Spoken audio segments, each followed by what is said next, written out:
שמחת תמיד ודע שהוא יקר להיות בשמחת תמיד ודע שהוא יקר. On va faire on va continuer dans Nikutei Halachot. Bezrat Hashem, on continue dans Nikutei Halachot, Ilchot Rosh Chodesh, Halacha He, et le passage Chavtet. Le passage 29, c'est page 203 dans ceux qui ont Nikutei Halachot, c'est page 203, le passage Chavtet. Alors, on avait parlé un petit peu déjà la semaine dernière de l'union de Rachel et de Léa, de Yaakov, et là on va continuer Bezrat Hashem, et que Akadosh Baruch Hu, il envoie la miséricorde Bezrat Hashem dans le monde, que Refoua Shlema à tous les gens qui sont blessés, et que Akadosh Baruch Hu, il envoie la délivrance par la miséricorde, qu'il n'y ait pas besoin de violence, qu'il n'y ait pas besoin de peur, qu'il n'y ait pas besoin d'agressivité, que la délivrance finale se fasse en douceur, Bezrat Hashem. Tout ça, ça dépend de la reconnaissance des tzadikim, c'est tout. Plus on fait connaître Rabbi Nachman, et plus l'accouchement, il sera sans douleur. Si on veut, Rabbi Nachman, c'est la péridurale du monde. C'est la péridurale et l'accouchement de la Géoula, Bezrat Hashem. V'zeprinat Yaakov Léa Rachel. Et ça, c'est le principe de Yaakov, Léa et Rachel. Rachel, Zeprinat Torah Shebaal Peh. Alors, Rachel, c'est la Torah orale, comme Rabbeinu, il a dit dans la Torah 12, dans l'Écoutez Moharan. Léa, Zeprinat Tfila. Maintenant, Léa, c'est la prière. Prinat Ve'en Léa Rakot. Comme c'est écrit que les yeux de Léa, ils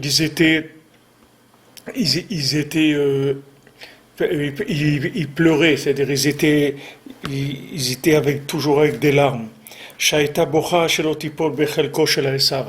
Elle priait qu'elle ne tombe pas dans la part de Esav, c'est-à-dire qu'elle ne devienne pas la femme de Esav. Comme c'est écrit dans les larmes, ils vont venir, et dans la consolation, je vais les accompagner. Yaakov Zeprinat Klaliut Torah. Yaakov, il représente toute la Torah. Prinat Torah Tzivalanu Moshe, Morashaye Keilat Yaakov. Comme c'est écrit que Akadosh Baruch Hu, il a donné la Torah à Moshe, il a donné ordre, c'est-à-dire il a donné les lois de la Torah à Moshe, qui est l'héritage de la communauté de Yaakov. Anu Prinat Torah Shebirtav, c'est la Torah écrite, qui est Torah Shebirtav et Torah Shebe'al Peh, Prinat Ish Veisha. Parce que la Torah écrite et la Torah orale, c'est le principe de l'homme et de la femme. Prinat Yaakov et Rachel Keyadoa, c'est Yaakov et Rachel. Yaakov, c'est la Torah écrite, Rachel, c'est la Torah orale. Ukvar be'arnu sheikar atfila sheosim mitorah oliad Torah shebe'al peh. On a déjà expliqué que le principal, c'est-à-dire quand on fait de la Torah, on en fait de la tfila. Quand on transforme la Torah en tfila, le principal qu'on va transformer la Torah en tfila, c'est la Torah orale, c'est pas la Torah écrite. Shei prinat chidushim d'oraita nimshachim mishlosh midot, qui sont les chidushim de Torah, c'est-à-dire que les nouveautés de la Torah qui sont adaptées au quotidien et qu'ils viennent des 13 mesures d'interprétation de la Torah et qui vont devenir les 13 mesures de miséricorde. Que leur racine, c'est les 13 tikkunim de la barbe sainte, c'est-à-dire sont des choses qui sont très élevées. Que c'est grâce à ça qu'on peut savoir comment transformer la Torah en prière. Que c'est le principe des 13 mesures de miséricorde, c'est-à-dire quand on dit Hashem, Hashem, El Rachum V'Chanun, El Chapaim V'Rav Chesed V'Emet, ces 13 mesures de miséricorde, elles proviennent des 13 mesures d'interprétation de la Torah. C'est-à-dire qu'on a la Torah écrite, on a la Torah orale avec des clés d'interprétation. Et une fois qu'on est arrivé à interpréter la Torah, à ce moment-là, on peut transformer cette Torah en prière. C'est-à-dire une fois qu'on a actualisé la Torah, qu'on l'a mise dans le contexte dans lequel on se trouve, alors à ce moment-là, on peut commencer à prier et à amener de la miséricorde par rapport à cette Torah. Balken Léa Verachel Kachada Hashive. C'est pour ça que Léa et Rachel, elles sont considérées comme une seule personne. Que les familles nichlalim bepartsouf echad, parce que des fois, elles s'incluent dans le même visage. Donc ça c'est connu. Le Zohar il dit qu'à l'époque de Yaakov, alors il y avait Rachel et Léa, c'était deux principes qui étaient dans deux femmes. Mais aujourd'hui, Rachel et Léa, elles sont dans la même femme. C'est-à-dire quand quelqu'un il se marie avec une femme qui a les deux côtés. Elle a le côté Rachel et le côté Léa. Yaakov shehu yesod haTorah après Torah shebichtav aya kol avodato berachel. Maintenant Yaakov que lui sa racine c'est la Torah écrite, donc lui tout son travail il était orienté vers Rachel, c'est-à-dire que il était orienté vers la Torah orale, c'est-à-dire comment trouver l'application de la Torah dans l'actualité, c'est-à-dire comment vivre maintenant la Torah actuellement. C'est-à-dire aujourd'hui, j'ai besoin de vivre la Torah, le contexte de vie, c'est pas le même qu'il y a un mois, ou il y a 6 mois, ou il y a un an. Donc maintenant, j'ai besoin d'une Torah qui me suive aujourd'hui, qui me conseille dans la réalité. Donc ça, c'est le travail de Yaakov. Yaakov, il va vers Rachel pour actualiser ses connaissances, pour mettre ses connaissances en pratique. Sinon, Yaakov, il va rester dans de la théorie. C'est-à-dire ça va finir par après, ça finit par un livre de Torah au musée du Louvre. C'est avec ça que ça se termine.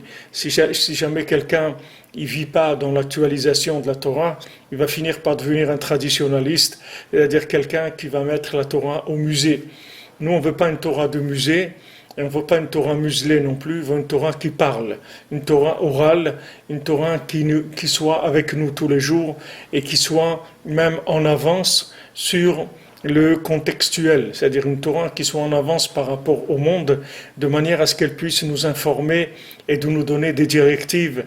Voilà, maintenant, des gens qui étaient en train de se promener à Nice, ils sont se promener, ils vont voir le feu d'artifice, ok, c'est pas le top de ce qu'il y a à faire dans ce monde. Mais voilà, c'est des gens, ils travaillent, ils ont besoin de se reposer, ils ont le droit de se reposer. Maintenant, il y a quelqu'un qui vient, il les écrase comme des rats, comme ça. Maintenant, ils ont dit 70 morts, peut-être qu'il y a plus, on ne sait pas. Combien de blessés et tout, qu'Hachem il envoie un Fouachlema. Et maintenant, comment on fait avec ça? Comment on fait avec ça? Comment on gère ça? Vous voyez les gens, les dirigeants, ils sont pas d'être ça. Ils essayent de cacher le plus possible. Au début, ils ont dit c'est une petite camionnette qui a... Regardez les informations, vous allez voir. Au début, ils disent c'est une petite camionnette qui a foncé sur des gens. Mais ils peuvent pas continuer à mentir parce que les gens, ils ont leur téléphone, ils mettent en direct sur YouTube. Donc on voit que c'est un camion qui fait 6 mètres de long. C'est pas une camionnette. Il a roulé pendant 2 kilomètres, il a écrasé des gens, il a fusillé aussi des gens, il a tiré sur les gens. Maintenant, comment on fait avec ça? Comment on gère ça? Ils prennent un terroriste, ils le mettent en prison, ils lui font une salle de sport en prison. Et ils disent, est-ce qu'on a le droit de mettre une caméra de surveillance dans la prison de ce terroriste-là? Est-ce que c'est légal? Mais vous voyez que les gens, ils sont fous. Vous voyez que les gens, ils sont fous. Ils lui mettent une salle de sport dans sa cellule. C'est-à-dire qu'un terroriste, c'est partout, c'est pas rien qu'en France, c'est partout, c'est comme ça. Même en Israël, c'est comme ça. Même en Israël, c'est comme ça. Avant que quelqu'un tire sur un terroriste aujourd'hui, il faut qu'il réfléchisse 10 fois s'il ne va pas terminer en prison. C'est-à-dire qu'il y a une faiblesse comme ça dans le monde. Il y a une baisse de clarté. Il y a une embrouille totale. Les gens, ils ont la tête complètement dans le cirage. Les gens, ils ont la tête dans le YouTube. Ils ont une tête dans le virtuel complètement. Ils n'arrivent pas à prendre conscience du danger. Ils croient que le danger, il est virtuel. Et puis, ils croient que c'est un film. Mais ces gens-là, demandez-leur, vous allez voir que c'est pas un film. C'est pas un film du tout. Donc il faut gérer ça. Comment on va trouver comment gérer ça? Alors les gens disent, ouais, maintenant on va voter extrême droite et on va faire passer Le Pen, et trucs. Et qu'est-ce que quoi, tu crois que Le Pen, c'est Mashiach, Le Pen? Qu'est-ce qu'il va me faire, Le Pen?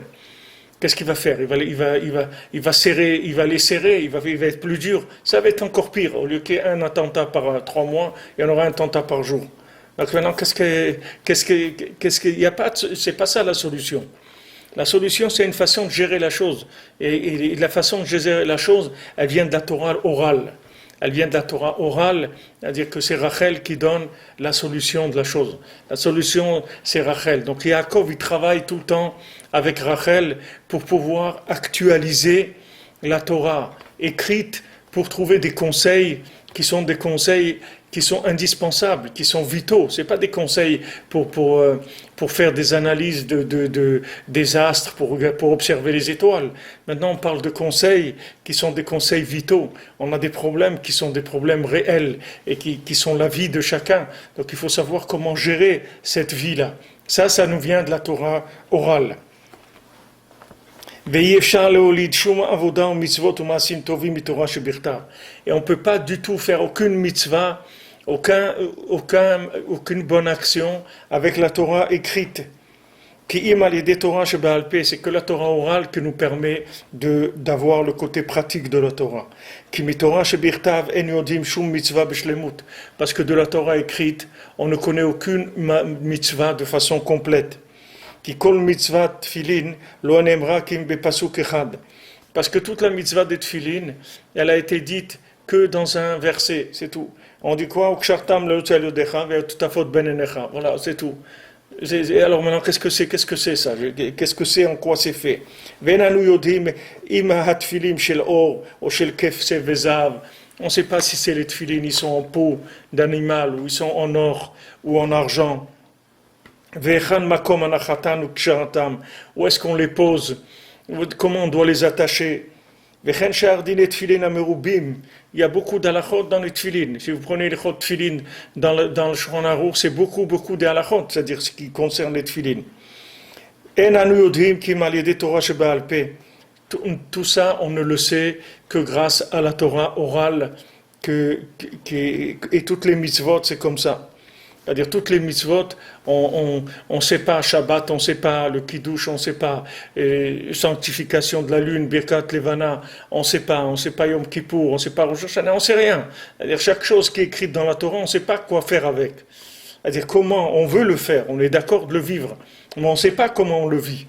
Alors maintenant, toute la Torah, même la Torah orale, c'est comme ça. C'est-à-dire la Torah orale de l'année dernière, ça s'appelle la Torah écrite par rapport à aujourd'hui. Parce que le monde, il a évolué. L'année dernière, il n'y avait pas quelqu'un qui se promène sur la promenade des Anglais, qu'un camion il vient l'écraser. Il n'y avait pas ça. C'était des éléments nouveaux. Donc maintenant, il faut savoir comment réagir par rapport à ça. Comment on fait? Comment on gère ce problème-là? Comment on va vivre avec ça? On va vivre dans la peur, les gens ils vont rester enfermés chez eux, ils vont plus sortir, on va faire un couvre-feu. Qu'est-ce qu'on va faire? Comment on va gérer ça? On va faire sortir des gens, on va interdire une religion, comment on réagit par rapport à ça? Il y a des conseils, mais pour que ces conseils viennent, il faut les tirer de la Torah écrite. C'est-à-dire, il faut arriver à tirer de la Torah écrite le comportement adéquat. C'est pour ça que tout son travail de Yaakov, il était avec Rachel. Aval Behemet, mais donc Yaakov, lui, il a suivi une ligne de conduite qui était normale. Lui dit, moi j'ai la Torah écrite, Rachel c'est la Torah orale. Donc il faut que je sois tout le temps avec Rachel pour pouvoir avoir les mises à jour et les conseils pratiques de la Torah. אבל באמת אי אפשר לזכות לקיום התורה והמצוות שלמות שהם בחינת יעקב ורחל כי על ידי תפילה ותחנונים. Mais maintenant, là où il ne savait pas Yaakov, c'est qu'on ne peut pas arriver à traduire la Torah écrite en Torah orale de façon à ce qu'elle concerne chacun et qu'elle soit adaptée à chacun si on n'a pas la prière. C'est que la prière qui va permettre ça.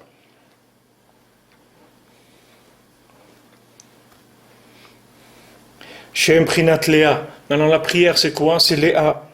Ou Mahmad Torah ou Tfila, em tlouyim ze bazé. Et comme maintenant, la Torah et la prière, ce sont des choses qui sont dépendantes l'une de l'autre, la Torah qui qu'on ne peut arriver à la Torah que par la prière.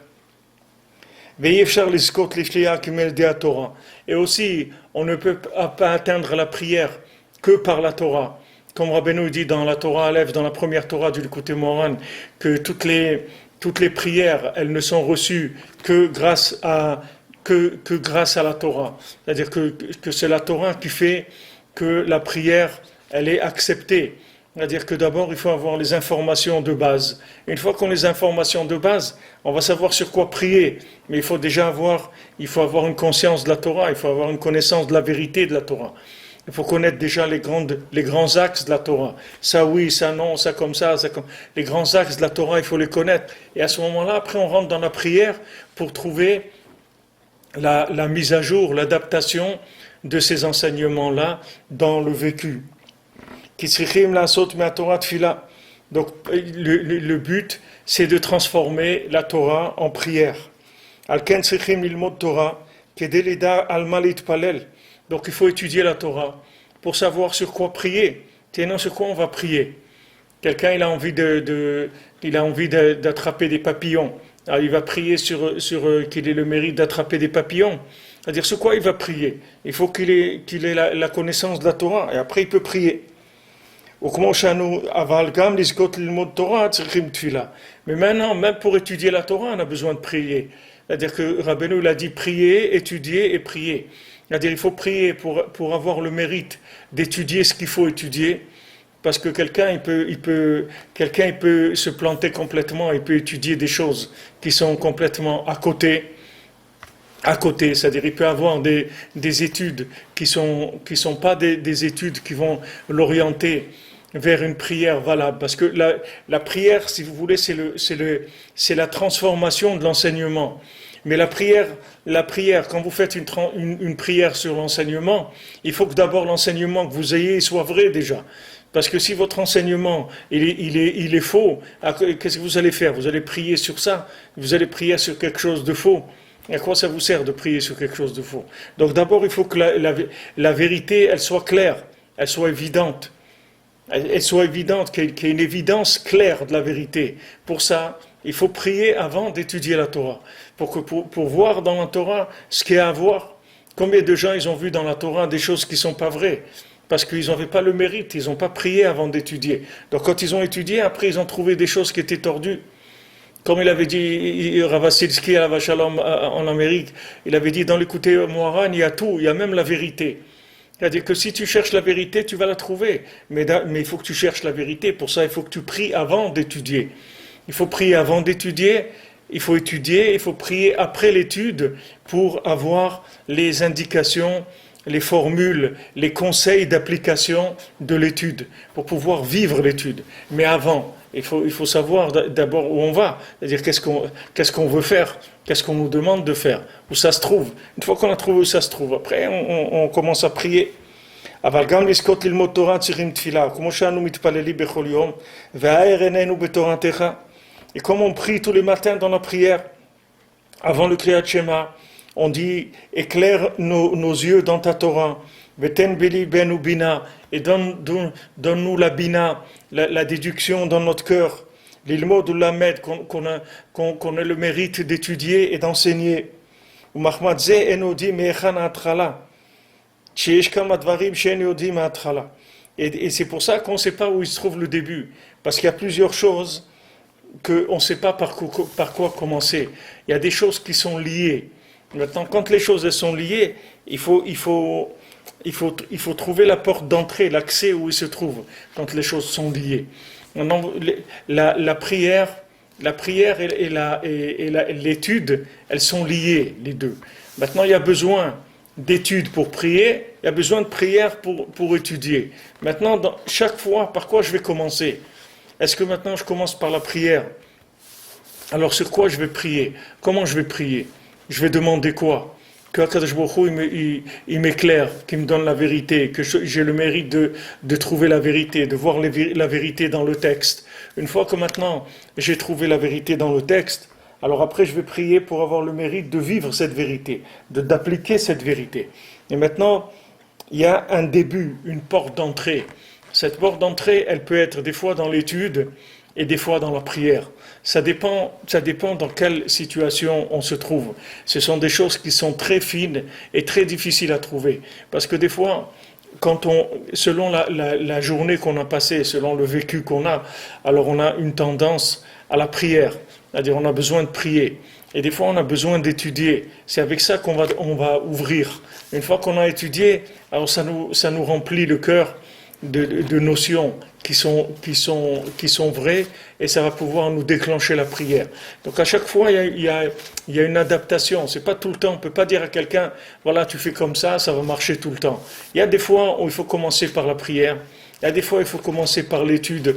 Ça dépend des moments. Ça dépend des moments, comment l'individu se trouve. Il y a une connexion des fois qui se fait avec comme Rabbeinu dit dans la Torah 34, il dit, Rabbeinu il donne la forme du Aleph, il dit il y a un Yud en haut, un Yud en bas et une barre au milieu. Alors que le Yud d'en haut c'est le Tzadik, et la barre du Yud, le Vav qui est au milieu, c'est le Chaver, c'est celui qui est Mechaber, c'est-à-dire qui me lie avec le Tzadik, et le Yud en bas c'est moi, c'est Maïd Bodedut avec Hachem. Mais seulement, maintenant, il y a Rabbeinu dit, c'est-à-dire le kasher atzmo, la nekuda she'echet le libo ba'et ha'i. C'est-à-dire qu'il faut s'attacher au point, que ce point-là, c'est le point où mon cœur est sensible à ce moment-là. C'est-à-dire qu'il y a des fois où je vais étudier l'enseignement du tzaddik. Il y a des fois où je vais parler avec le tzaddik. Comme Rabbi Nathan, il y a des gens, ils demandent souvent, ils me disent, mais est-ce qu'on a le droit de parler avec Rabbi Nachman? Alors c'est sûr qu'on a le droit de parler avec Rabbi Nachman. J'ai maintenant même un devoir de parler. Si quelqu'un il a un rave, alors c'est normal qu'il parle avec lui. Si c'est son rave, il parle avec lui. Et vous pouvez trouver beaucoup d'exemples dans les L'écouté de Philote. Vous allez voir que Rabbi Nathan, il passe de l'un à l'autre. Si vous prenez par exemple la prière qu'il y a sur Rabbi Shimon Bar Yochai, alors Rabbi Nathan il commence et il fait une prière en demandant à Hachem que la lumière de Rabbi Shimon se révèle, le Zohar, grâce à ça on puisse faire tchouva. Et après vous voyez d'un coup il s'adresse à Rabbi Shimon directement. Il dit Rabbi aide-moi, etc. Au milieu de la prière, vous voyez qu'il y a les deux. C'est-à-dire qu'il prie Hachem et aussi il parle avec le tzaddik. Donc il y a des moments où notre cœur, il y a un diapason, c'est-à-dire il y a une longueur d'onde où le cœur il se trouve. Des fois le cœur il va être orienté vers l'enseignement du tzaddik, vers la communication avec le tzaddik. Des fois le cœur il va être orienté vers une discussion avec un ami qui va nous connecter. C'est-à-dire comme un chaver en hébreu, le mot chaver ça veut dire chibour, les chaber ça veut dire unir, joindre. Donc des fois on a besoin de parler avec quelqu'un. Et des fois on a besoin de parler avec Hachem. On a besoin de parler avec personne, on veut voir personne, on a besoin de parler avec personne, on a besoin d'être un petit peu, de regarder à l'intérieur de nous-mêmes, de voir notre neshama un petit peu, de la connecter avec Hachem. On a besoin des fois d'intimité comme ça, de solitude, pour pouvoir vraiment faire un point, de voir où on se trouve vraiment. Des fois on a besoin de cette prise de conscience. Maintenant ces trois choses-là, on ne peut pas dire à quelqu'un le matin fait ça et à midi fait ça et le soir fait, on ne sait pas. C'est-à-dire que chacun il doit chercher le diapason qu'il y a dans son cœur, c'est-à-dire quelle est la tendance qu'il a dans le cœur. Est-ce qu'il a besoin de solitude? Est-ce qu'il a besoin d'amitié? Est-ce qu'il a besoin de parler avec le tzaddik ou d'étudier la Torah du tzaddik? Donc ça c'est laissé au libre choix, la libre appréciation de chacun. Et ça demande une honnêteté, une sincérité, une recherche de chacun. Pour ça que Rabbi Nathan, il dit, on ne sait pas par où commencer. Parce que des fois, on a besoin de prière, des fois, on a besoin d'études. Des fois, on a besoin d'une urgence de prière. Des fois, on a besoin d'urgence d'études. On n'a pas d'énergie pour prier. On a besoin de vérité, de l'étude, pour déclencher chez nous la prière. Donc ça, c'est une recherche. Al ken afilu Yaakov Avinu lava shalom, lo yechol la'amod ala davar. C'est pour ça que même Yaakov Avinu, Yaakov c'est le moufrar des Avot, c'est le plus élevé de nos trois ancêtres, d'Abraham, Yitzhak et Yaakov, c'est moufrar des Avot, c'est le meilleur de tous les trois, il est arrivé à une harmonie extraordinaire. Et lui aussi, il n'est pas arrivé à comprendre cette chose-là. Et lui, il a pensé que c'est indispensable d'abord de se marier avec Rachel, c'est-à-dire d'aller vers la Torah orale. Il a pensé que c'était ça. Chez Prina Torah Shebe'al Peh. Parce que, a priori, ça a l'air comme ça, c'est-à-dire qu'on doit commencer par étudier la Torah. C'est la première chose, essayer de voir comment maintenant traduire la Torah écrite en Torah orale grâce aux 13 mesures d'interprétation. Gam Kilea et Prinat Alma Deit Kassia. Et Léa, c'est Alma Deit Kassia. Là, Léa, ça s'appelle le monde caché. Léa, ça s'appelle la lumière cachée. Parce que Léa, on peut pas voir la lumière de Léa. Ça s'appelle le monde caché. Ce monde-là, comme il est, c'est un monde qui est caché. C'est-à-dire que, pourquoi maintenant Léa, elle devait être normalement la femme de Esav?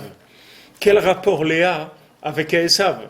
Esav, c'est un bandit, Esav, c'est un tueur, Esav, c'est un consommateur à outrance.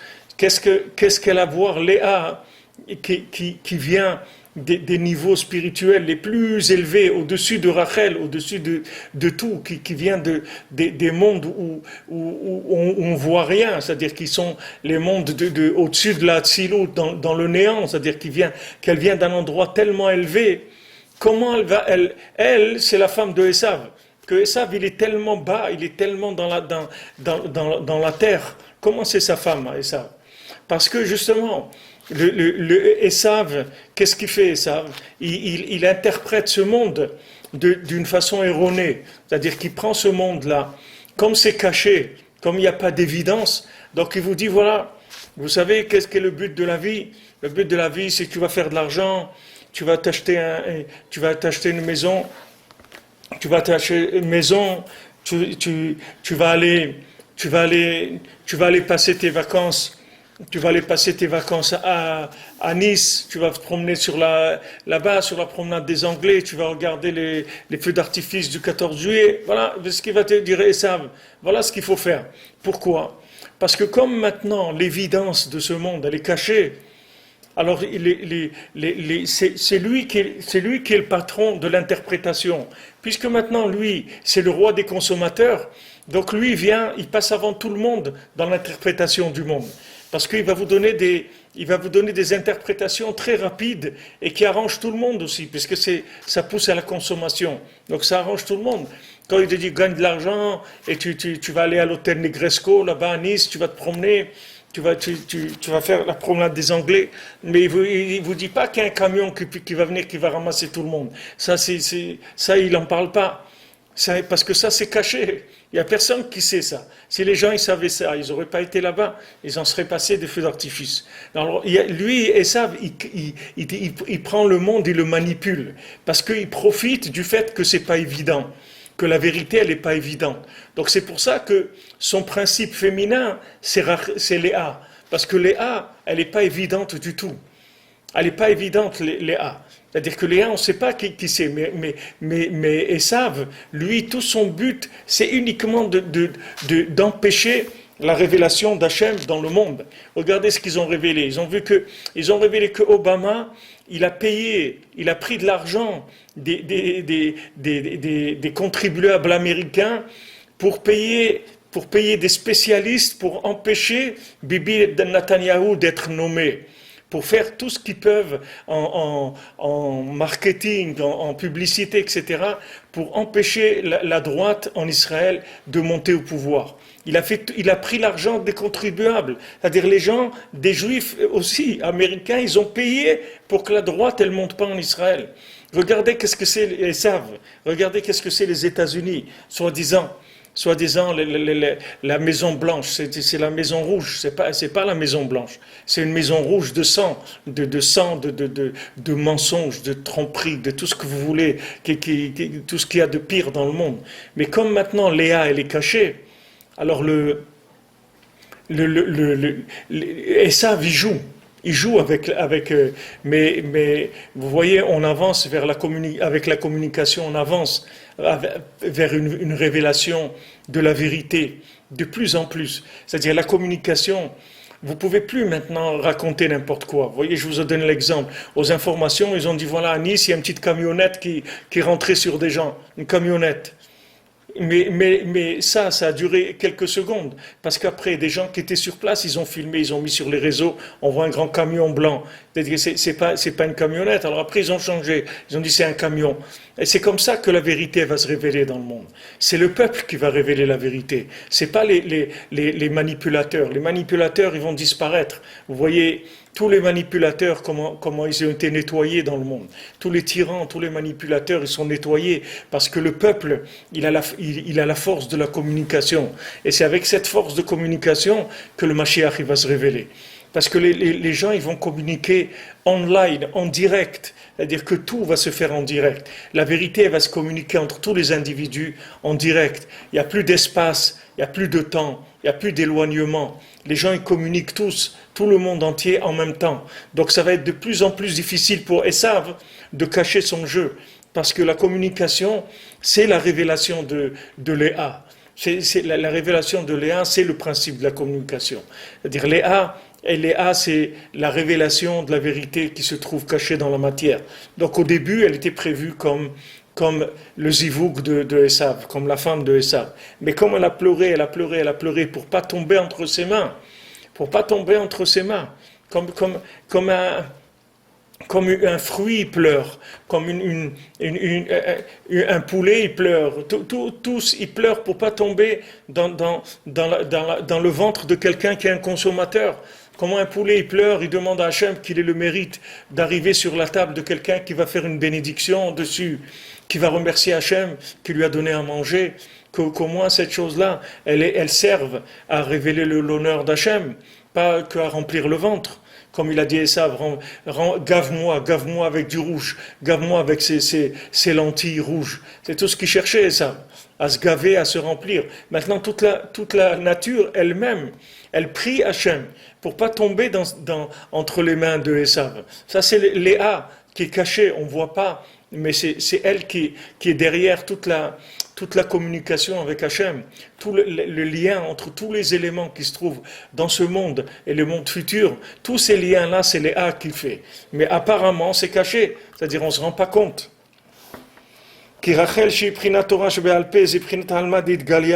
Parce que Rachel, qui est la Torah orale, c'est le monde de la révélation, c'est-à-dire ce qui est visible.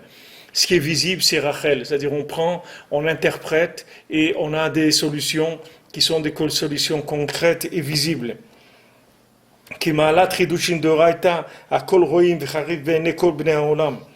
Parce que la grandeur des chidushim de Torah, c'est-à-dire des nouvelles interprétations de la Torah, ça tout le monde le voit et tout le monde aime ça. Tous les gens ils aiment ça. Parce qu'il y a dedans une grande sagesse et un grand esprit qui est révélé aux yeux de tout le monde. Et maintenant cette compréhension, cet esprit, tout le monde aime la compréhension. Parce que la chokhma, ça donne de la vitalité. Quand quelqu'un il a compris la Torah, il a compris des interprétations de la Torah, ça lui donne de la joie, de la vitalité. Et donc c'est important aux yeux de tout le monde.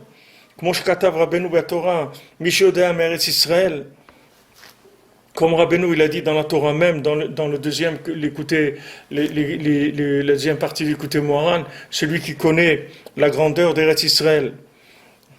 Parce que aussi, Eretz Israël, c'est Idgalia. Eretz Israël, c'est la révélation.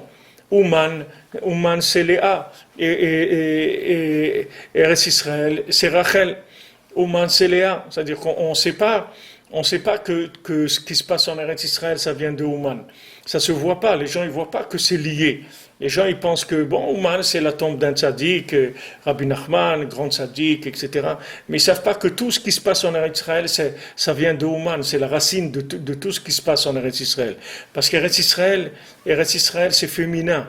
Et Ouman, c'est la chokhma qui est la racine de ça. Mais Eretz Israël, c'est Olam de Galout.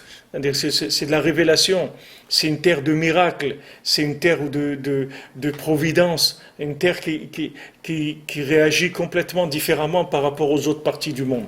Parce que c'est une terre qui est branchée sur de la révélation, c'est pas caché. Mais Ouman, c'est caché, c'est au fond de l'Ukraine, c'est caché du monde. Les gens, ils pensent pas qu'en venant à Ouman, ils vont trouver une solution dans leur vie. Parce que c'est loin dans leur tête, c'est-à-dire le lien entre ça et ça. C'est très très loin dans leur esprit. Mais une fois qu'on dans la Emouna, qu'on commence à rentrer dans la Tfila, dans les connexions avec Léa, alors à ce moment-là, c'est quelque chose qui est évident. Une fois qu'on est rentré dans la Tfila avec Léa. Mais tant qu'on regarde le côté sous l'angle de Rachel, on ne voit pas tellement les liens qu'il y a derrière toutes ces choses-là. Avaléa chez Prinat Tfila et Prinat Almadit Kassia. Mais maintenant, Léa, qui est la prière, elle, c'est le monde caché.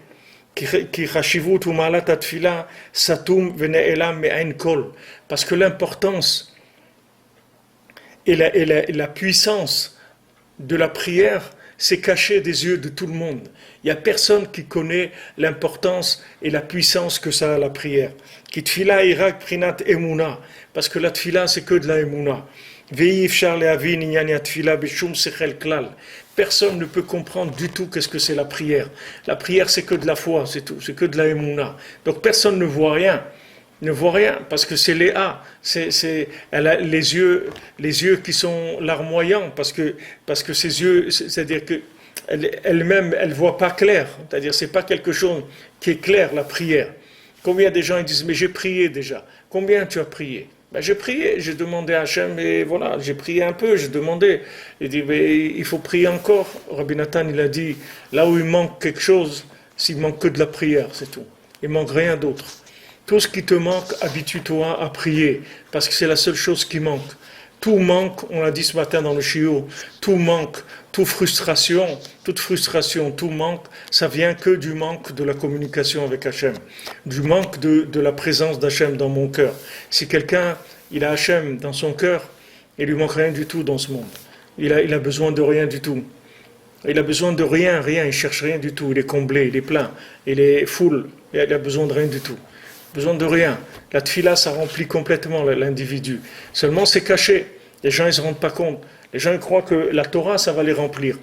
Qu'ils vont apprendre des choses, ils vont savoir des choses. Alors après, ils vont être mieux.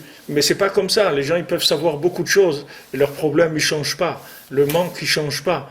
On voit dans le Maasé, dans les contes de Rabbi Nachman, sur le Maasé du Rav et du Rav et de son fils, que maintenant le Rav, le fils était un très grand érudit en Torah. Son père, c'était un grand Rav. Et le fils aussi, il était très très grand dans la Torah. Et il sentait un manque. Donc il a parlé avec ses amis, comme on a dit tout à l'heure, le Vav. Il a parlé avec ses amis. Ses amis, ils lui ont dit, tu vas aller dans le Yud d'en haut, il faut que tu ailles chez le tzaddik. Il faut que tu ailles chez le tzaddik, et là-bas, chez le tzaddik, il va te combler ce manque-là. Alors lui, il a demandé à son père. Son père, au début, il lui a dit non. Après, comme il a insisté, il a dit, bon, on y va. Mais s'il y a le moindre problème, ça veut dire qu'on ne doit pas aller, et on revient. Donc ils ont essayé. Ils ont été d'abord, et au début, l'axe des roues de la charrette, il s'est cassé, ils sont revenus en arrière. Après, il a insisté encore le fils, ils sont retournés. Ils ont rencontré des marchands qui se trouvaient dans l'auberge, et un marchand qui parlait comme ça, de façon naïve, c'est-à-dire avec naïveté. Il parlait comme ça, il dit, justement, j'étais chez ce tzaddik là-bas et j'étais étonné parce que je l'ai vu, il était en train de faire une avéra. Je n'ai pas compris qu'on dit que c'est un tzaddik et tout, il faisait une avéra. Alors, il parlait du tzaddik chez qui ils allaient, c'est-à-dire chez Rabbi Nachman.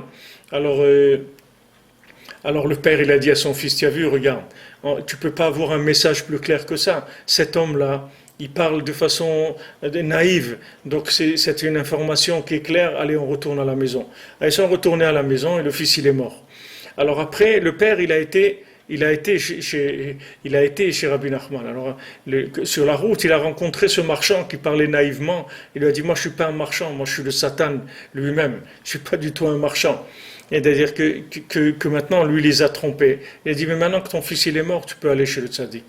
Et Rabbi Nathan, il était présent chez Rabbeinu quand il est venu, ce Rav-là, chez Rabbeinu. C'est une vraie histoire, c'est pas qu'une histoire de contes, c'est une histoire de Sipurim Masiot, Shanim Kadmoniot, c'est-à-dire c'est une histoire qui était avant la création du monde, mais c'est une histoire aussi qui a été vécue par des individus à l'époque de Rabbeinu. Ce Rav, il était à l'époque de Rabbeinu, et il est venu chez Rabbeinu en pleurant et en s'endeuillant sur son fils, et Rabbeinu lui a dit, malheur, dommage pour ceux qui ont disparu et qui sont plus là, parce que s'il y avait eu cette rencontre-là, alors c'est sûr que la face du monde, elle aurait changé complètement. La face du monde, elle aurait été autre chose.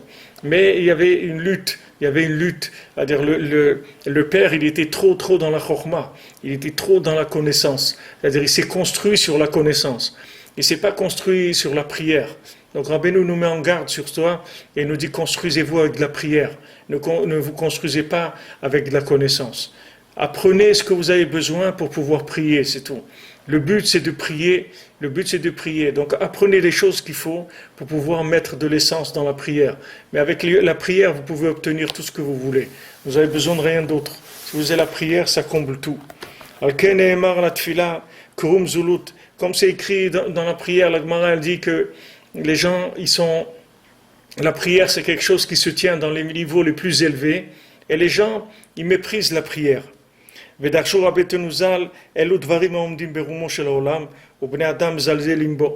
les Chachamim, ils ont dit là-bas dans la Gemara, dans Brachot, voilà les choses qui se tiennent dans les niveaux les plus élevés, et les gens, ils méprisent ça.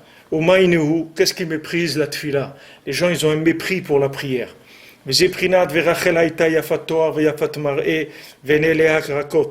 Et ça, il ne faut pas croire que ça vient c'est pas un problème à nous, à moi, ou à l'autre, c'est général, c'est quelque chose de naturel, que la tfila, elle plaise pas aux gens. C'est naturel, parce que même l'apparence de la chose, elle est comme ça. C'est que Rachel, elle est belle, et Léa, elle a des yeux larmoyants tout le temps. Elle n'est pas belle, Léa.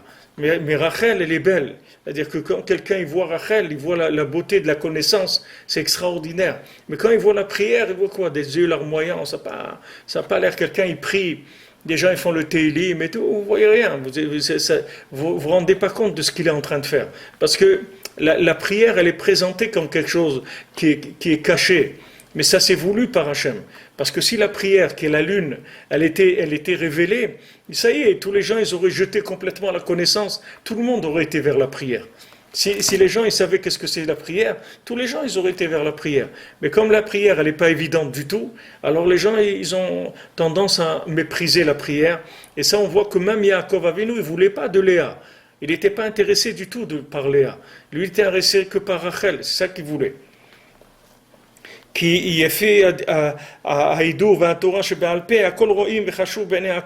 Parce que la beauté, la splendeur de la Torah orale, tout le monde le voit. Et c'est important pour tout le monde. Tout le monde court vers la Mishnah. Tout le monde court vers la connaissance. Mais les yeux de Léa, ils étaient larmoyants. Shaita Boucha Tamid, tout le temps elle pleurait, chez l'autre Ipol Belchelko, chez la Esav, qu'elle ne tombe pas dans la part de Esav. Chez Zéoprinat, c'est-à-dire qu'elle ne tombe pas dans son domaine, qu'elle ne tombe pas entre les mains de Esav.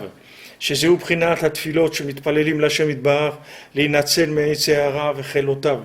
Ça, c'est les prières qu'on fait à Hachem pour être sauvé du Yetzirah et de ses armées. Le Yetzirah, il a des soldats et il a beaucoup de monde qui travaille pour lui. Donc maintenant, nous, on a aussi, la seule Yetzirah qu'on a, c'est de demander à Hachem de nous sauver du Yetzirah. On ne peut rien faire d'autre. C'est des maladies que vous ne pouvez rien faire. Regardez maintenant le monde, comment il est avec le terrorisme partout. Qu'est-ce qu'ils peuvent faire? Ils peuvent rien faire du tout, les gens.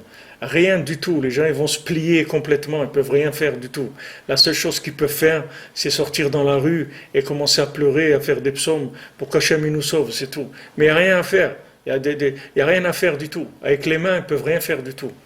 C'est fini, c'est-à-dire que c'est pas un mal qui peut se résoudre aujourd'hui, c'est un mal qui aurait pu se résoudre quand il a commencé, la maladie elle a commencé, mais le niveau où elle est arrivée aujourd'hui, il y a rien à faire, pratiquement il y a rien à faire. Il faut de la miséricorde d'Hachem, c'est tout ce qu'on a besoin. On a besoin de prier et que Hachem il ait pitié de nous, c'est tout. Comme on demande d'être sauvé du Yetzer Hara. Quelqu'un il essaye de lutter contre le Yetzer Hara, il voit qu'il peut pas. Même Rabbi Nathan, vous voyez dans les tfilotes qu'après le Tikkun HaKlali, et il dit voilà, Hachem, je te demande, sauve-moi du Yetzer Hara. Maintenant, Avraham ben Nachman, il demande dans Corvéor, il dit maintenant, à quoi ça sert le libre arbitre? Si maintenant tu demandes à Hachem de te sauver du Yetzer Hara. Hachem, il t'a donné le Yetzer Hara pour que maintenant tu aies le choix. C'est-à-dire le Yetzer Hara, il va te tenter vers le mensonge. Et toi, tu vas choisir, tu vas dire non, je ne vais pas vers le mensonge, je vais vers la vérité. Mais maintenant, si maintenant tu pries pour qu'Hachem il te sauve du Yetzer Hara, c'est comme si tu pries pour ne pas avoir le libre arbitre. Alors qu'est-ce que tu fais ici? Il dit non, que ton libre arbitre, il explique Rav ben Nachman, ton libre arbitre c'est la Emouna. C'est-à-dire la Emouna que tu as, que la Tfila ça marche, c'est ça ton libre arbitre. Ton libre arbitre c'est d'avoir confiance que la prière ça marche. Et combien Rabbi Nachman il insiste. Et combien Rabbi Nachman il nous répète sans arrêt, priez, priez pour tout ce que vous avez besoin. N'arrêtez pas de prier, c'est la seule chose que vous pouvez faire. Priez pour tout, habituez-vous à prier pour chaque chose. Faites votre vie, branchez-la sur la prière. Combien Rabbeinu il insiste sur ça. Combien Rabbeinu il a écrit sur ça, comme il a dit à Rabbi Nathan, là où tu parles de la Emouna et du tzaddik, alors là tu écris beaucoup, le plus que tu peux. Dans la Emouna, il faut écrire sur la Emouna, parce qu'il faut avoir la Emouna que la tfila elle marche. Il faut avoir la Emouna que la prière c'est quelque chose qui marche. Si quelqu'un il a trouvé ça y est, il a trouvé le filon, comme on dit, il a trouvé comment ce monde il fonctionne. Mais c'est pas évident. C'est pas évident. Si Yaakov Avinu lui-même il s'est trompé, alors qu'est-ce qu'on peut dire nous? On a besoin de prier pour qu'Hachem nous sauve du Yetzer Hara. Maintenant tu vois que tu as un Yetzer Hara, tu n'arrives pas à t'en sortir. C'est quelque chose qui est collé sur toi, tu n'arrives pas. C'est de l'addiction, tu ne peux pas sortir de là. Qu'est-ce que tu fais? Tu pries, tu demandes à Hachem, sauve-moi de ce Yetzer Hara. C'est là où elle est ma Bechira, mon libre arbitre. Mon libre arbitre, c'est que j'ai la Emouna, que la prière, ça marche. C'est ça mon libre arbitre. Et il y a ceux qui n'ont pas la Emouna, qui ne pensent pas que la prière, elle marche. Maintenant, dans la Emouna, il y a des degrés. Il y a des degrés, il y a des milliers de niveaux dans la Emouna. Mais si quelqu'un il a une Emouna qui est forte, et que tous les jours, il fait la Hitbodedut, il parle avec Hachem, il fait Tikkun HaKlali, il fait des Tehilim, il fait des écouter de Tfilot, tous les jours, mais c'est sûr qu'il va s'en sortir. Rabbi Nathan, il veut le garantir. Rabbi Nathan, il dit, celui qui fait 2 pages de l'écouter de Tfilot tous les jours, je lui garantis qu'il va aller au paradis. C'est des garanties, c'est pas des choses qui sont, c'est pas des paroles qui sont stables, c'est pas des paroles comme ça. Rabbi Nathan, si vous dit quelque chose, vous pouvez lui faire confiance. Rabbi Nathan, il dit voilà, tu fais 2 pages de l'écouter de Philot tous les jours, tu vas aller au Gan Eden, tu vas tout réparer avec ça. Alors les gens, ils n'arrivent pas à croire dans ça, c'est tout. Si les gens ils croyaient dans ça, ils l'auraient fait, c'est tout. Mais c'est dur la Emouna, c'est dur. Comment il faut demander à Hachem, donne-moi de la Emouna, Hachem, donne-moi de la Emouna, que j'ai Emouna dans les tzaddik, que j'ai Emouna dans les tzaddikim, que j'ai Emouna dans la prière, donne-moi de la Emouna, donne-moi de la foi. Combien il faut demander à Hachem d'avoir le mérite d'avoir cette foi-là. Alors ça c'est notre libre arbitre, c'est là où il est aujourd'hui. Vezeprinat, שהייתה בוכה שלא תיפול בחלקו של עשיו, והייתה בוכה כל כך עיניה רכות. Tellement elle pleurait qu'elle avait les yeux larmoyants, elle avait les yeux qui s'étaient comme ramollis avec tellement de larmes. C'est-à-dire des fois quelqu'un il pleure tellement que ses yeux ils changent complètement d'apparence tellement il pleure. Vezeremez al Knesset Israël. Et ça fait allusion à l'assemblée d'Israël, c'est-à-dire au peuple d'Israël. Al shekol echad ve'echad m'Israël tzarich livkot kol kach kmo Léa. Que chacun il doit pleurer tellement, il doit pleurer comme Léa. qui tombe pas entre les mains du Samer même. Regardez ce qu'il dit Rabbi Nathan, il faut pleurer comme Léa. Pleurer comme Léa, c'est comme on dit, il faut se lever de bonheur pour pleurer comme Léa. C'est quelqu'un des fois, il arrive à lâcher une larme en pressant le citron une fois par semaine, une fois par mois. Et pleurer comme Léa, pleurer tous les jours. Sauve-moi du Samer même, sauve-moi du Satan, sauve-moi du Yetzer. Si quelqu'un il sait qu'est-ce qu'il attend, alors il prend conscience. Alors il va passer le temps et il va s'y mettre parce qu'il sait que c'est la seule chose qui va le sauver. Et pour ça, même ça, pour avoir cette conscience-là, c'est un grand cadeau d'Hachem. Chez Prinat Esav, maintenant qu'est-ce que c'est le Samer même? C'est Esav. Aval ma'alot chashivut inyan ze shel tfila en hakol ro'in. La grandeur, le niveau, l'importance de la prière, c'est pas tout le monde qui voit ça. Parce que c'est le monde des choses qui sont cachées. Parce que le secret de la prière, c'est quelque chose qui est fermé, qui est très élevé et qui est très fermé. C'est pas quelque chose. C'est pas. Il faut être très très méritant pour pouvoir se rendre compte de l'importance de la prière. C'est un très grand mérite parce que c'est un secret très profond, la prière. C'est le secret du monde, c'est comme le joker de l'humanité, c'est un secret. Celui qui a trouvé ça, il a trouvé le filon, il a trouvé comment dominer tout le monde entier. Tout le monde entier, tout ce qui se passe et tout ce qui se passe dans sa vie, il va trouver comment le dominer, comment le résoudre, comment arriver à obtenir tout ce dont il a besoin, à se sortir de tous les dangers, sortir du Yetzer Hara, sortir de la pauvreté, sortir des nerfs, sortir de tout. Uniquement avec la prière, mais c'est un secret. Il est dur à comprendre, il est dur à atteindre, il est caché du monde.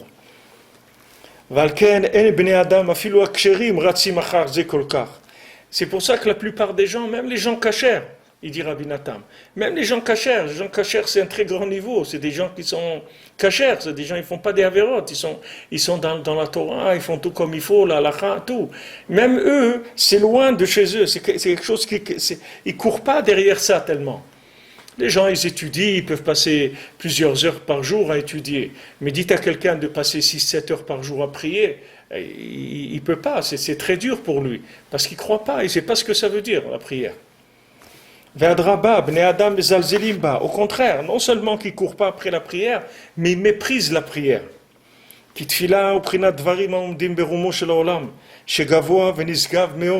Parce que la prière, c'est quelque chose qui se tient dans les hauteurs du monde, dans les cimes de l'humanité.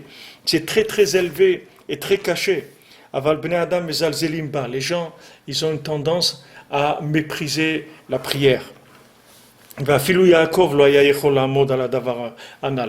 Même Yaakov, il ne pouvait pas se rendre compte. Donc ne croyez pas que c'est quelque chose qui s'obtient facilement. Si même Yaakov Avinu ne s'est pas rendu compte, nous, Baruch Hashem, on a le tzaddik qui nous met déjà les pendules à l'heure, comme on dit. Il nous dit voilà où ça se trouve. Vas-y, fonce là-dedans parce que c'est là-bas que ça se trouve. Yaakov, il n'avait pas ça. Il cherchait tout seul. Il cherchait la vérité tout seul. Donc il a été vers ce qui semblait lui être la vérité, qui était Rachel, qui était les chidushim de Torah. Mais il ne savait pas que c'était Léa, que tout était caché dans Léa. Que même Rachel se trouvait dans Léa. Lui, il ne se rendait pas compte de ça. Il ne se rendait pas compte. C'est pour ça que le tikkun, il s'est fait quand la Rachel, elle a donné les signes. Elle a donné les signes à Léa. Quand Rachel s'est soumise à Léa, elle a dit, je vais donner à ma sœur les signes pour que Yaakov, il pense que c'est Rachel. Et elle lui a donné les signes à Léa. Donc ça veut dire qu'elle a compris, Rachel, que sa sœur, elle était plus importante qu'elle. C'est-à-dire, elle lui a donné les signes, c'est-à-dire la Torah elle-même. Elle s'est soumise à la prière, elle a donné la force à la prière pour que la prière, elle domine, qu'elle soit en priorité. Ve'avad berachel daika. Donc Yaakov, il a travaillé 7 ans pour Rachel précisément. Ve'lavan arami, berama uto agdola, ratza leatot et Yaakov, lachlif lo lea berachel. Maintenant, lui, Lavan, lui, le monsieur de la Maison Blanche, lui, qu'est-ce qu'il a voulu faire? Il a voulu tromper Yaakov et il lui a remplacé Léa.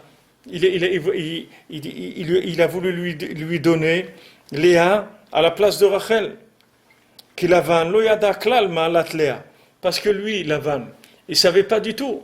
Lui, il est monsieur Leblanc, la Maison Blanche. Lui, il ne sait pas du tout qu'est-ce que c'est la grandeur de Léa. Il n'a aucune idée.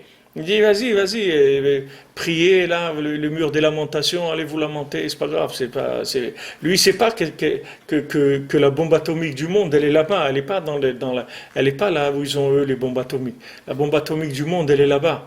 La bombe atomique du monde, elle est à Ouman et elle est au Kotel. C'est là où il y a les deux grandes bombes atomiques de toute l'humanité. C'est là où elles se trouvent. Prinat Ma'alat Atfila. Lui, il ne connaissait pas du tout la grandeur de la prière. Kihu bevadai zilzel betfila le gamre. Parce que c'est sûr que Lavan, c'était un sorcier. Pour lui, la tfila, c'était rien du tout. Valken savar shen bela shum chashivut klal. Lui, il s'est dit, Léa, qu'est-ce qu'elle a? Aucune importance. C'est une fille ratée, comme on dit. On ne peut pas avoir tous des enfants extraordinaires. Celle-là, c'est une ratée, c'est tout. Elle fait pleurer toute la journée. Elle est dépressive. Elle a des problèmes. Mais savar sheit'a verema et Yaakov meod. Et lui, il s'est dit, oh là là, comment j'ai roulé Yaakov, là, je l'ai bien eu. Je l'ai bien eu, que je leur ai filé Léa. Il lui a donné Léa, lui donné Rachel.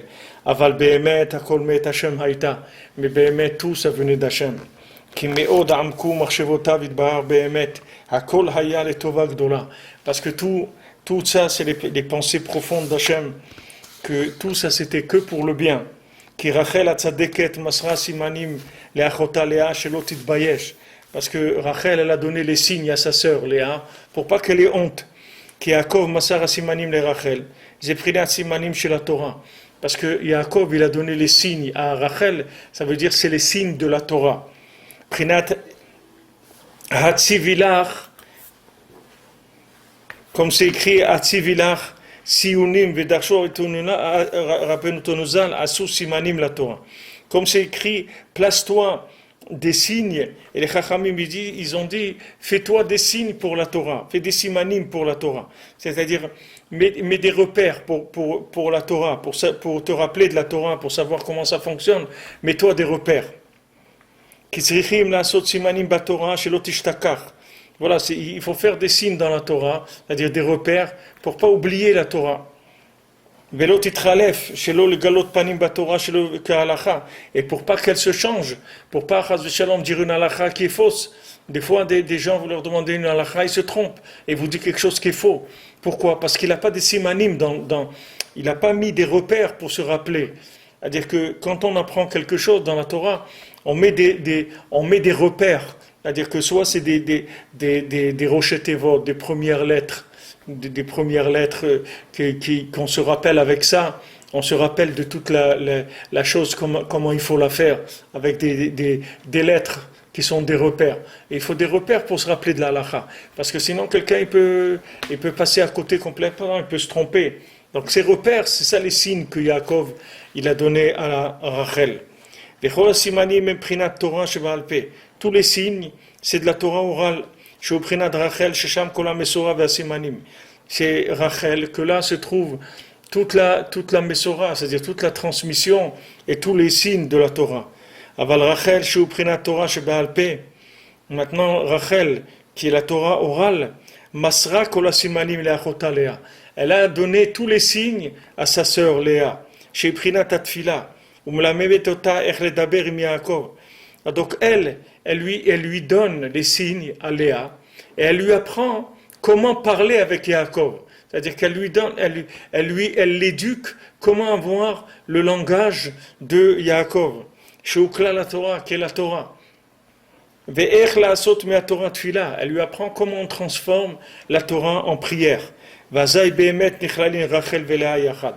À ce moment-là, Rachel et Léa, elles s'incluent ensemble. C'est-à-dire ça devient que un. Ki Torah shebe'alpe ou tfila shneim be'bchina achad. Parce que la Torah orale et la prière, c'est qu'une seule chose. Ou shnehem mitchabrim im Yaakov. Et les deux, elles sont unies à Yaakov, c'est-à-dire qui est la racine de toute la Torah. Shehu Yesod Klal la Torah, qui est donc la base de toute la Torah. Ve'akol kedei leholid shnai ma'asar shifteka. Tout ça, c'est pas pour faire de la prestidigitation. Tout ça, c'est pour enfanter les 12 tribus. Sheyesh b'hem 49 otiyot, que dans les 12 tribus, quand vous prenez les noms des 12 tribus, il y a 49 lettres dans les noms des 10 tribus. Keneged 49 sha'arei tshuva, qui sont par rapport aux 49 portes de la tshuva, chez Zéoprinat Teilim, que ça c'est les Teilim, chez Kol Zéoprinat Sheosim Torah Tfila, que tout ça c'est les Teilim, c'est quand on transforme la Torah en Tfila, comme on a dit que de la même manière qu'il y avait 5 livres de Torah, alors il y a 5 livres dans les Teilim, dans les psaumes, il y a 5 livres. Donc maintenant, Yaakov, c'est-à-dire Léa et Rachel, elles s'unissent elles ne font qu'un, c'est-à-dire qu'elles communiquent entre elles, c'est-à-dire la Torah orale, elle donne à la prière l'inspiration pour prier, tout ça pour être uni avec Yaakov, qui est la racine de la Torah, la base de la Torah. C'est-à-dire que maintenant, la base de la Torah, c'est l'information de base. C'est-à-dire que voilà, Hachem, il a dit, il faut faire ça, etc. Maintenant, comment le faire? C'est-à-dire les conseils, c'est la Torah orale.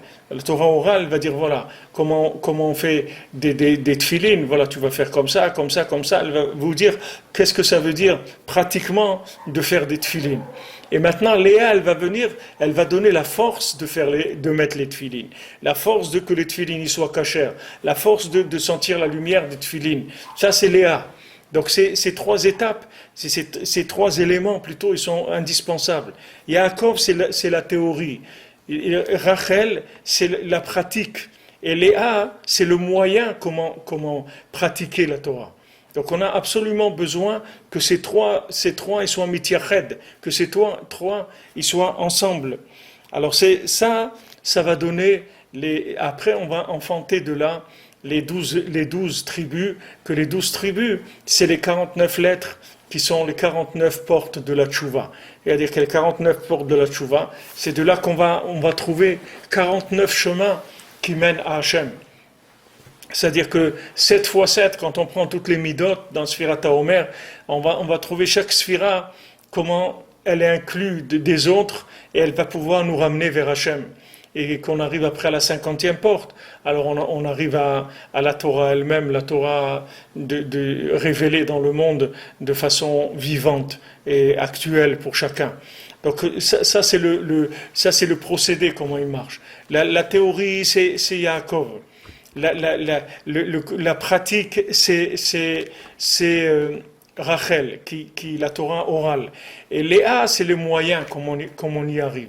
Alors, quand il y a ce yichud-là, ça ouvre les 49 portes de la tchouva. C'est-à-dire, il n'y a personne après qui pourra résister ou qui aura des difficultés à faire tchouva. Parce que les 49 portes de la tchouva, elles seront ouvertes. C'est-à-dire, de n'importe où quelqu'un se trouve, il va trouver un chemin qui va le ramener jusqu'à Hachem. Ça vient de ce yichud-là, de Yaakov, Rachel et Léa.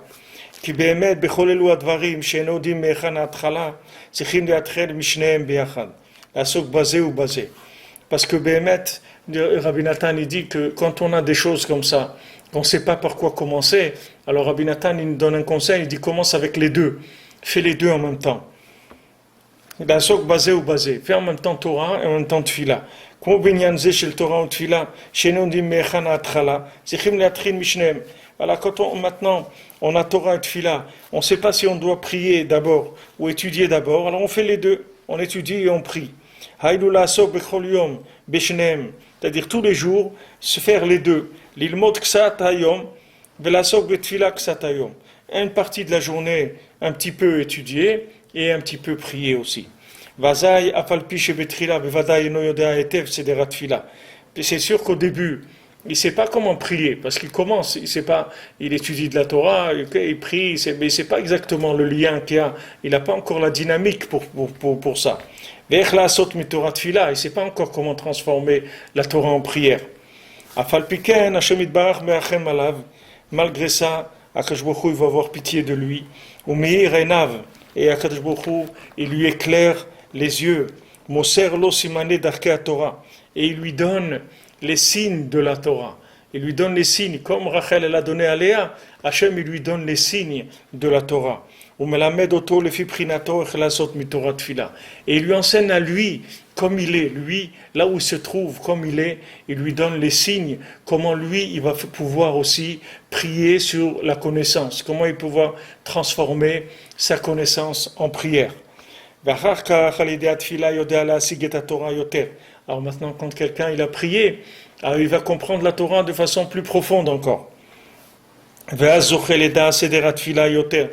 moment-là, il pourra encore connaître plus de prières, plus il va approfondir la Torah, et plus il va avoir envie de prier, et plus il va prier, plus il va approfondir la Torah.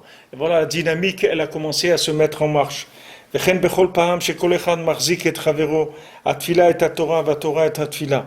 comme ça, chacun, il encourage l'autre. La Torah, elle encourage la prière, et la prière, elle encourage la Torah. C'est ça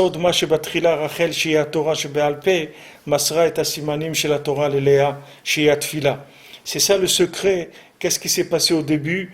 Que Rachel, qui représente la Torah orale, elle a donné les signes à Léa, qui représente la prière.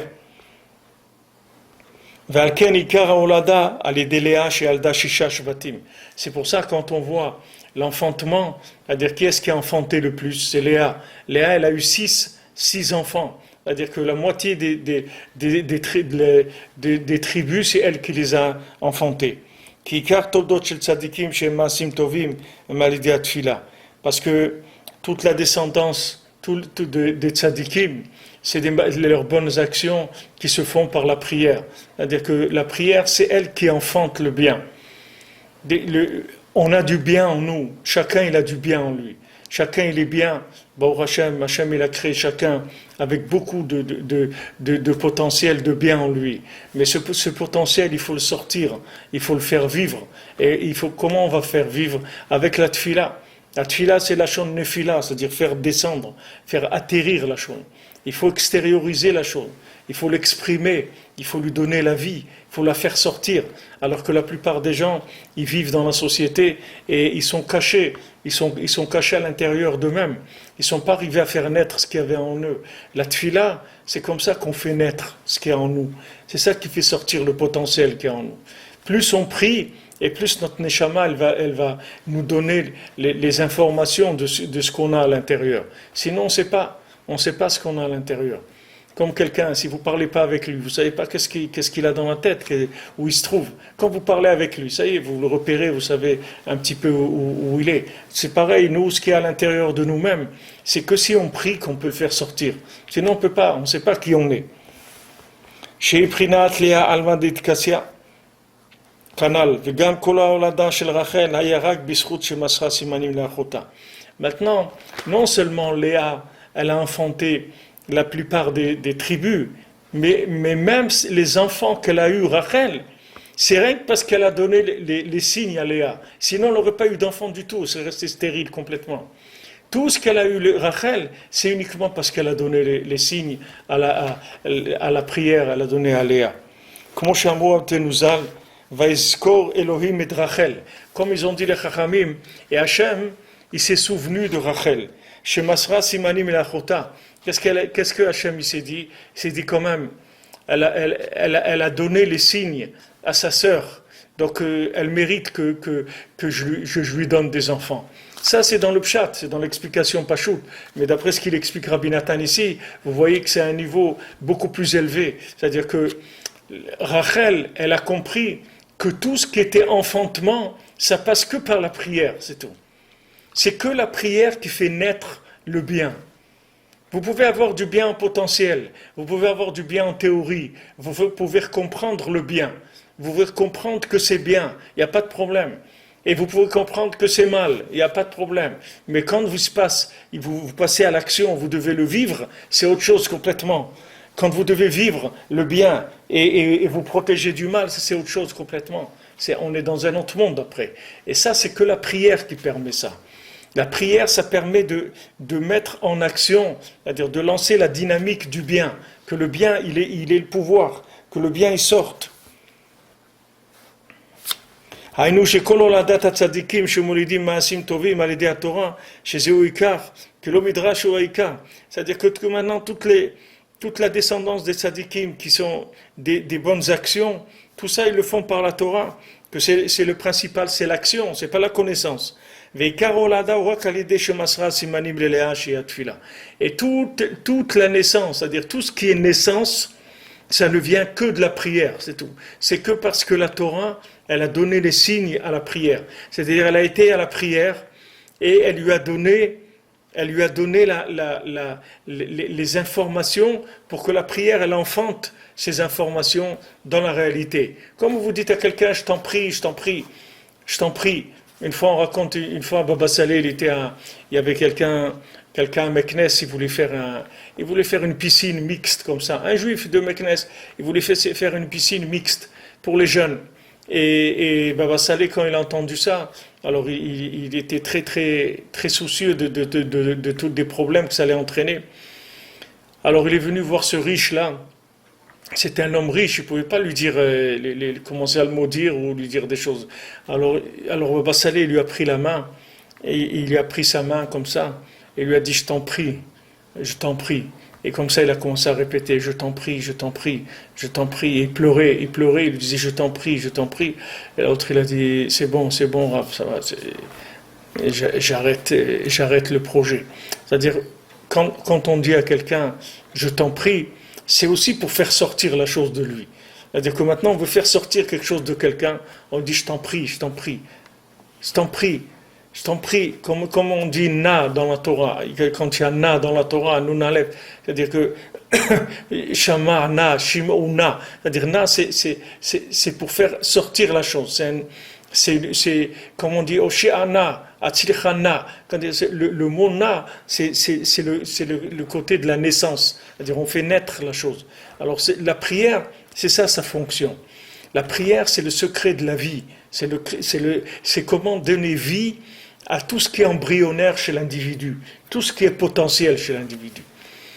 Tout ce qui est en potentiel en nous, si on veut que ça naisse, il faut aller crier vers Hachem. Il faut crier vers Hachem, il faut sortir ça, il faut le faire sortir, il faut le faire naître. Il ne faut pas rester avec des choses qui sont en potentiel à l'intérieur. Il faut faire sortir ce bien-là. La prière, c'est ce qui fait sortir. Et c'est pas un moyen, c'est le moyen, il n'y en a pas d'autre. C'est-à-dire, Rachel, elle a compris ça. Elle a dit, où je donne les signes à Léa, où il ne restera rien de moi. Je vais disparaître complètement, il n'y aura rien de moi. Et parce qu'elle a donné les signes à Léa, elle a pu, elle aussi, enfanter et avoir Yosef et Binyamin. Avoir les tzadikim tellement élevés qu'elle a eu, grâce au fait que elle a donné la Torah à la prière, c'est-à-dire elle a donné les signes de la Torah, elle a donné à la prière, c'est-à-dire elle a alimenté la prière. Le fait qu'elle a alimenté la prière, c'est ça qui a donné naissance à ses enfants. אנו על ידי שגם כל לימוד התורה שבעל פה מבחינת רחל, הכל בשביל לזכות לעשות מהתורה תפילה. Que maintenant toute l'étude de la Torah orale, elle est faite pour avoir le mérite de la transformer en prière. Que ça, c'est le principe que Rachel, elle a donné les signes à Léa. Chez Prinat Tfila Kanal, qui ikar zchut hatzadikim hashlemim, shezochim limtso maasim tovim, les mitzvot ou maasim tovim, parce que tout le mérite qu'ils ont les tzadikim, qui sont parfaits, qui ont le mérite de faire des mitzvot et des bonnes actions, ou les natsen mi'etzeara, de sauver du etzeara, vechayalota, et ses soldats, ses armées, à Ikar, les détfila. Tout le Ikar, comment ils font la guerre, les tzadikim, c'est avec la prière. Toute la Torah qu'ils connaissent, toutes les mitzvot qu'ils font, toutes les bonnes actions, toute la lutte qu'ils font contre le Yetzirah, tout ça, ça se fait avec la prière. L'iskot, shemit palelim la shemit bar, l'iskot le kayem et Torah. Qui prie, qui demande à Hachem, donne-moi le mérite de pouvoir accomplir la Torah. Donne-moi le mérite de pouvoir vivre et accomplir la Torah. Maintenant, j'ai compris ce qu'il faut faire. Donne-moi le mérite de le faire. Donne-moi le mérite de pouvoir le faire. J'ai compris, je sais ce qu'il faut faire, je sais ce qu'il ne faut pas faire. Donc aide-moi à faire ce qu'il y a à faire. Aide-moi à ne plus faire ce que je ne dois pas faire.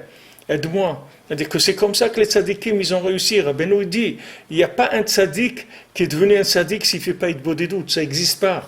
Tous les tzadikim, ils sont nés, ils ont fait naître leur âme avec la prière. Ils ont fait naître leur énergie, leur spécificité, leur bien.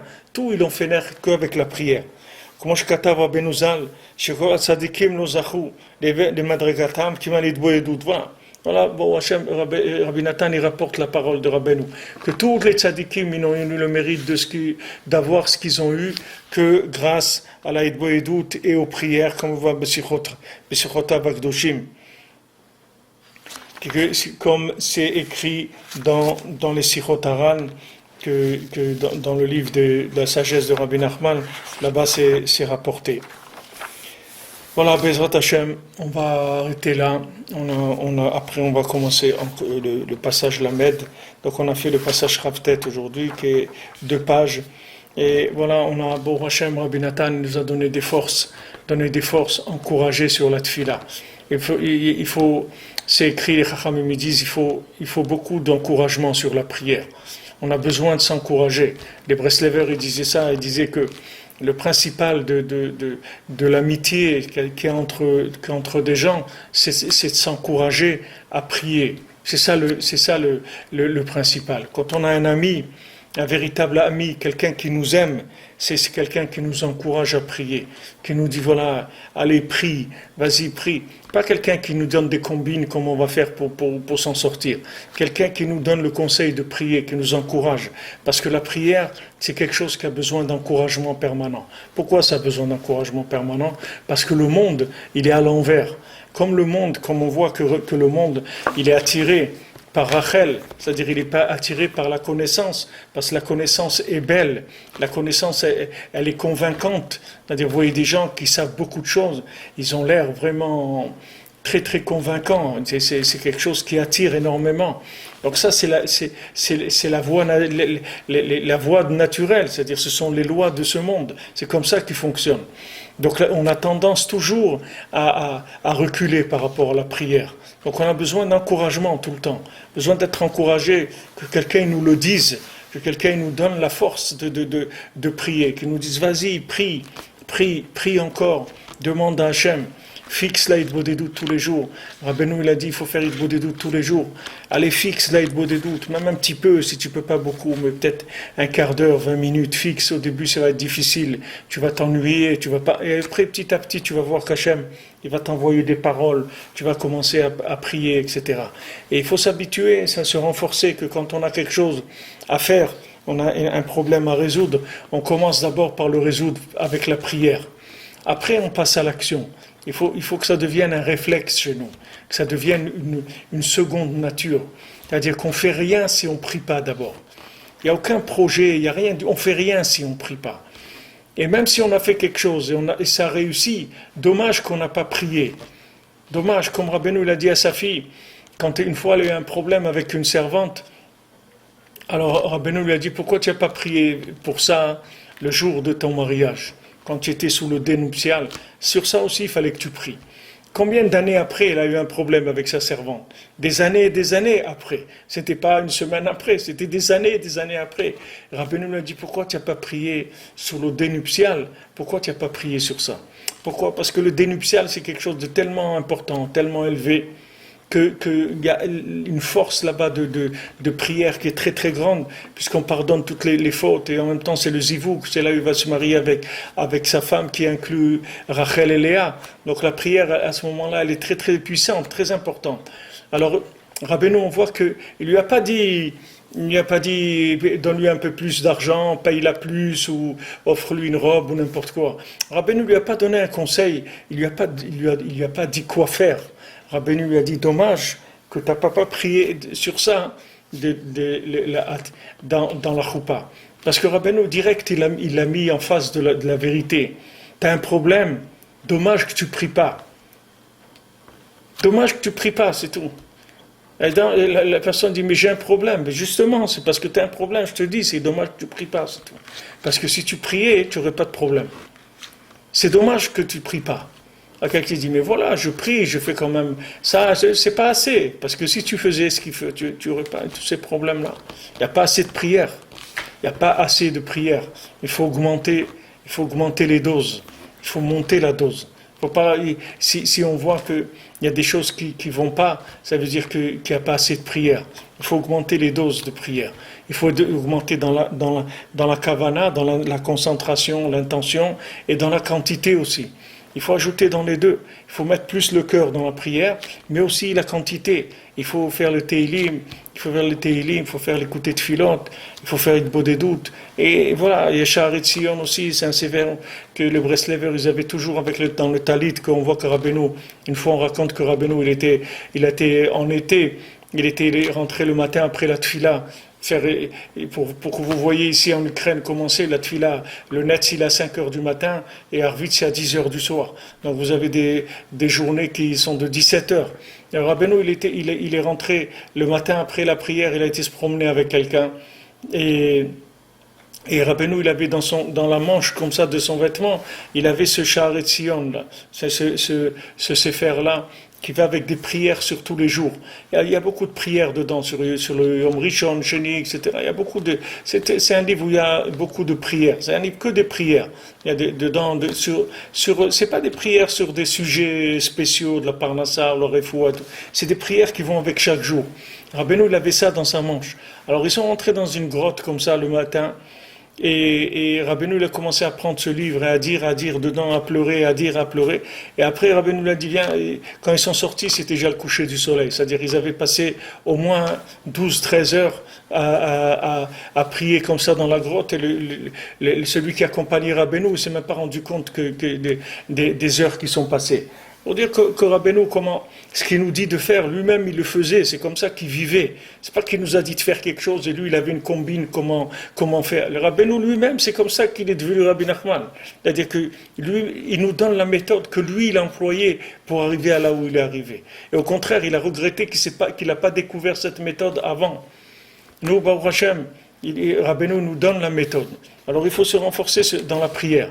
Il faut s'encourager sur la prière. Même se faire un ami ou quelqu'un avec qui on parle et qu'on donne des comptes tous les jours sur la prière, comme si on a fait le beau des doutes, si on a... À Breslev, ils avaient sorti un petit calendrier où tous les jours on cochait les choses. Mais le mieux, c'est qu'on peut avoir un ami qu'on dit voilà, on s'engage tous les deux que dans le lien de la prière, on se fait un compte rendu le soir si on a fait ce qu'il fallait faire ou pas. Et ça aide, c'est des choses qui aident. C'est cette amitié-là, ça aide. Bien sûr, dans la simplicité, pas des choses compliquées, très simples. Juste, on parle, on décide que voilà, on va faire ça et ça. Et maintenant, c'est sûr que si on doit dire à quelqu'un le soir qu'on n'a pas fait les 2 pages de l'écouter de Philote, c'est sûr qu'on va les faire avant de l'appeler. Parce que c'est pas grand-chose, ça prend 10 minutes, un quart d'heure. Et on s'est engagé avec quelqu'un, on veut regarder, comme on dit, la face. Alors, c'est des conseils simples, mais ça aide. On est dans un monde de fous. Il y a du courant d'air en permanence. On peut se faire ramasser comme rien du tout. Ne croyez pas, on n'a pas de force. Il n'y a aucune force dans la personne. On a besoin de repères, comme il a dit, de mettre des repères. Et un ami, c'est un repère. Un ami, on ne doit pas parler avec lui des bêtises. Si on fait des bêtises et tout, c'est assourd de raconter à son ami. Mais par contre, avoir un ami, on peut faire une chavruta comme ça. C'est-à-dire une chavruta que chacun il fait ce qu'il a à faire. Par exemple, s'il s'engage à faire le teilim du jour, que toutes les semaines, il finit tout le sefer teilim. Chaque jour, il fait Yom Rishon, etc. Il fait son Tikkun HaKlali. Il fait ses 2 pages de l'écouter de Philot. Il fait Saïd Bodedout. Et il s'engage avec quelqu'un qu'il se surveille tous les deux, qu'ils se donnent des comptes le soir. Alors il peut arriver comme ça à ramasser beaucoup, Bezat Hashem. Alors, Be'atzlacha, Bezat Hashem, que des bonnes nouvelles. Je vous prie, il adoucisse la rigueur du monde. Bezat Hashem. Je vous prie, il amène dans la miséricorde totale, qu'il amène la Géoula, Bezat Hashem.